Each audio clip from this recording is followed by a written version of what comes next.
Hey there, and welcome back to Mama Drama and Trauma. I'm your host, Jenny Kimmel, and this episode is about week 2, the second week after I found out my husband was having an affair.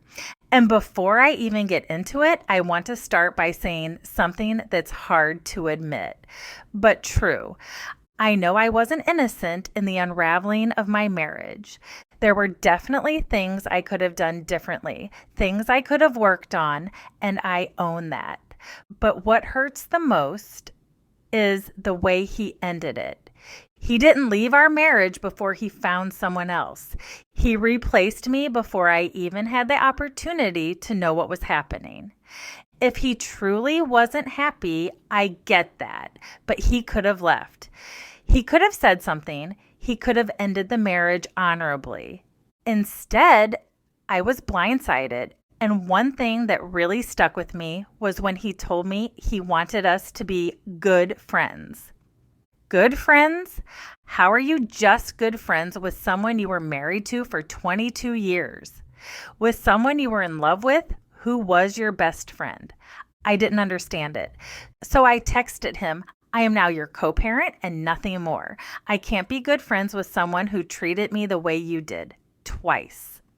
He responded, I totally get it. It obviously makes sense to me and I totally understand. I definitely do not want to hurt you any further than I already have. And any request that you may have of me, I will honor it to the fullest. I really do want the very best for you moving forward. Those words crushed me because that's the man I loved. He still sounded like he cared, and it brought this weird sense of hope. Hope that maybe somehow he would come back. Hope that maybe he still wanted me and our family. But now I ask myself, did he really care? Or was he just trying to make himself feel better? Was it about me or about easing his guilt? That's a question I still don't have an answer to, because at the time I thought, oh my God, he's still loving. He still cares. And I clung to those little crumbs of affection like they meant something, even though it hurt. He must have continued to tell me he loved me because on August 17th, I texted him, stop with the I love you shit. Mixed signals, I couldn't handle them anymore. I was trying to protect myself, trying to set boundaries, but gosh, it was confusing. Because yes, part of me wanted him to love me, but how could he love me if he had betrayed me like this? Later that same day, I texted him again, I just miss you so much. And a couple hours later, I did take Maisie for a walk, but I still feel incredibly sad. I miss you so much. The next day, he texted me, hey, just wanted to check with you this morning and see if you're feeling any better. Glad you got outside a bit to walk the dog, even though it sounds like it didn't help much. I'm available if you want to talk, but if you're doing better today and want to keep distance, I understand that too. Either way, I would like to hear about your session today if you don't mind. What time is it again? He was referring to therapy. I had already started therapy that second week, and I replied, if you really cared about me like you say you do, you would have checked on me last night. I really expected more out of you after 22 years of marriage.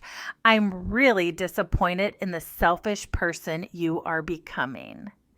And here's what I later found out. He didn't check on me that night because he was with her.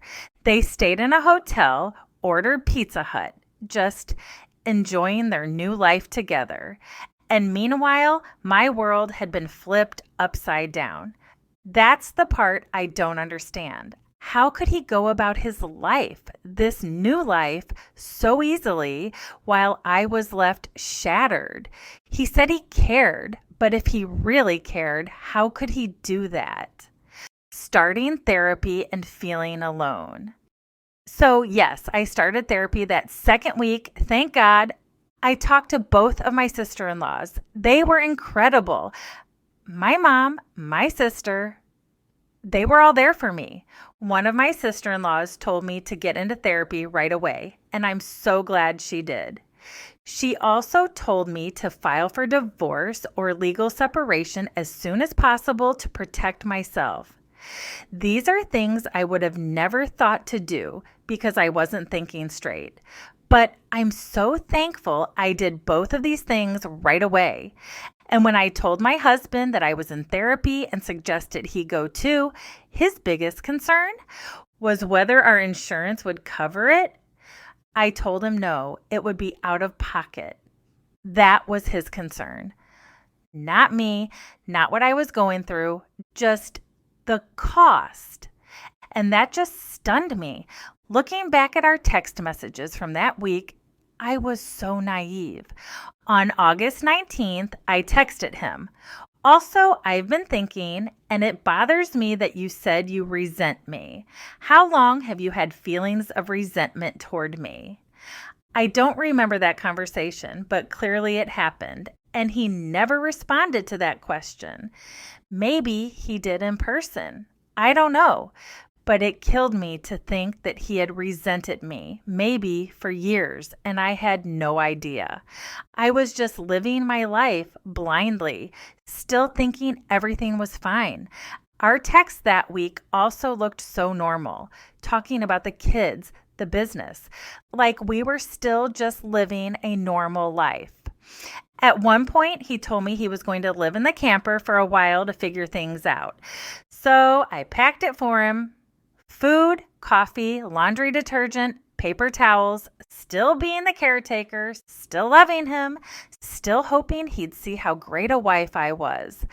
But he never stayed there alone. She was there every night, the kids weren't. The one thing I will say, I'm grateful he didn't bring the kids around her right away. He waited, and I appreciate that. But yeah, if they weren't there, she was. Denial and early mornings. If week 1 was about shock and silence, week 2 was about denial. I was in full denial, waking up every morning hoping it was all a nightmare. Waking up early, like 4 or 5 a.m., anxious, not knowing what the day would bring, not knowing what my life would become. I was still numb, still dealing with so much grief. I'd never really dealt with my dad's death 8 months earlier. He passed away in November 2022. My parents had been married for 50 years. I was so worried about my mom and my kids. I never had time to grieve, and then this happened. So I just went numb. I started asking more questions. I learned that he met her at the shop he was working in, and that's where this all started. But still, I didn't have answers, not real ones. I still didn't know what my life was going to look like. So much confusion, so much false hope. I didn't know if he was going to come back or be gone forever. I'm not sure if he even knew at that point himself.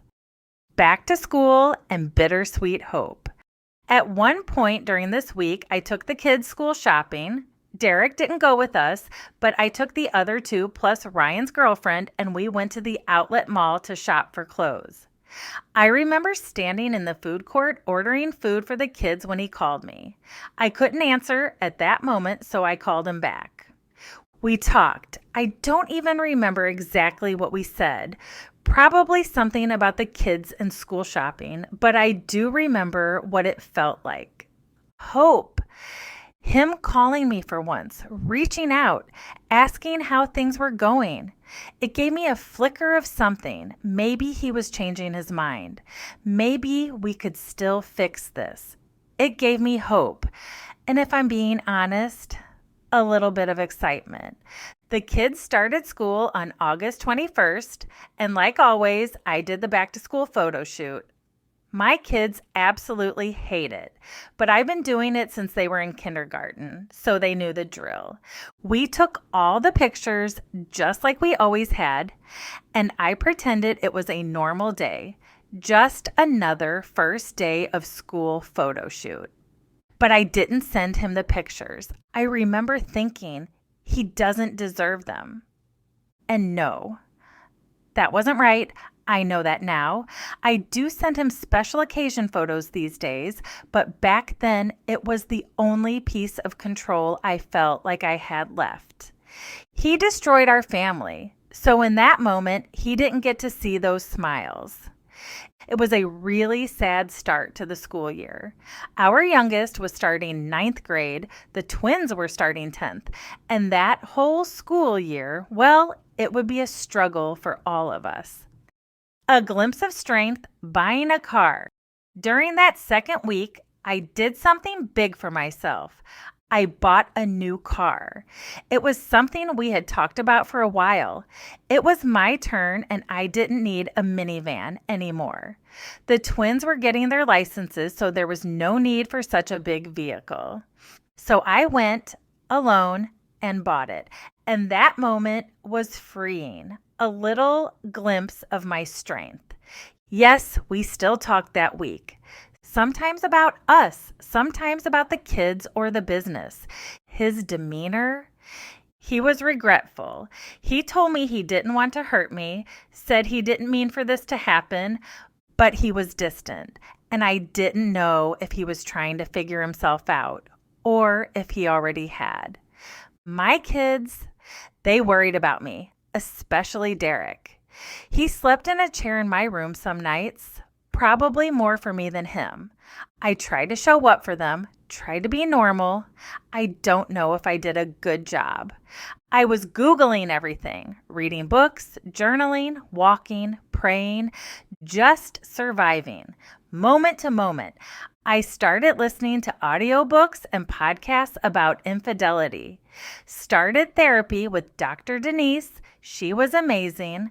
I walked into her office sobbing, didn't even introduce myself, just said, "My marriage is ending. My dad passed away 8 months ago, and I'm falling apart. I need help."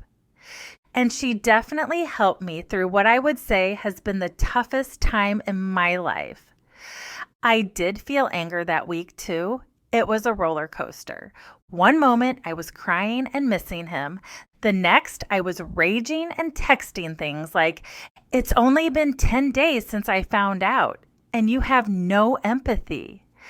The confusion, the whiplash of it all, it was overwhelming. Blaming myself and the talk on the porch. We had a talk that week outside on the back porch. That's when he told me he hadn't been happy in years, that he resented me, that he felt like I got content and stopped trying, and he wasn't totally wrong. I had lost myself in motherhood, in our business, in our marriage. I didn't know who I was anymore, and I needed him to love me through that, not resent me for it. Then my dad passed, and it got worse. I think he sought someone else to fill the gap that I couldn't. He told me she was his soulmate, that they had finally found each other. I had spent 24 years of my life with him, and now someone else was his soulmate. That crushed me. But yes, I absolutely blame myself for a lot of what was happening in the beginning. But no matter what the situation, he should have ended our marriage before starting a new relationship. Physically, I wasn't sleeping, still no appetite, I couldn't eat. It wasn't even a choice. My body just couldn't. Tears, so many tears, moments hiding in my room, crying loudly, grieving the life I thought I'd have. The people who helped me, my mom, my sister-in-laws, my kids, Dr. Denise, Maisie, my dog, my girl. Our walks were therapy, and she was by my side for everything. They were my breathing room. I did have small moments of strength, like buying the car, and looking back now, I would tell myself, "Jenny, you've got this. It's okay to struggle. Just keep showing up for your kids. You're stronger than you know, and you're going to make it through to the other side of this a brand new person." The red flags, there were so many, I just chose to ignore them. Her staying in the camper, him asking if I wanted to talk to her, his complete lack of empathy. I didn't want to see it. He had already moved on, and I was still stuck in grief. If there's one thing I wish I had said to him in those moments, it would be, go, live your life.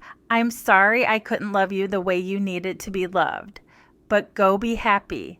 Do what makes your life better, even if it means I'm not a part of it anymore. He once told me he was tired of making everyone else happy except himself. And I told him, I feel that exact same way, but sometimes that's what happens when you get caught up in life. When you're a parent, a spouse, sometimes you put yourself last, and both of us had done just that. So yeah, I would have just told him, go make yourself happy when trust collapses. If week 1 cracked the foundation, week 2 collapsed the trust. I didn't know if I'd ever trust him again, or myself for that matter, or the world in general. And for a long time, I didn't. If you're in week 2 and struggling, just know that I've got you. You are not alone. Until next time, take care of you. You are strong, you are worthy, and your story matters.